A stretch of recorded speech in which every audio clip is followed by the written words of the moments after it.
Ito yung reason bakit pinangungunahan ka ng self-doubt.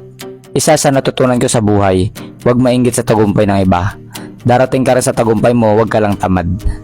Ito yung naging topic ko nung day 1 sa ARC project, positive affirmation.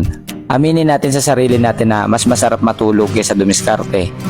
Mas masarap mag-scroll down kaysa mag-aral to improve our knowledge.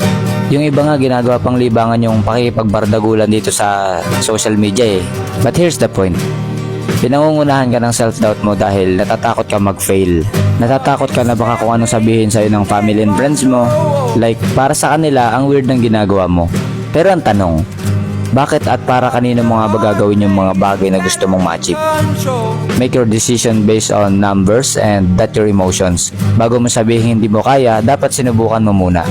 At bago mo sabihin mahirap, dapat naranasan mo muna. Kasi nasa sayo ang desisyon eh. All you need is to learn and execute agad.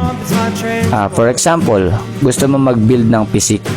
Gusto mong mabago yung mindset mo before, dapat willing ka na matuto sa iba. Dapat open ka for suggestions.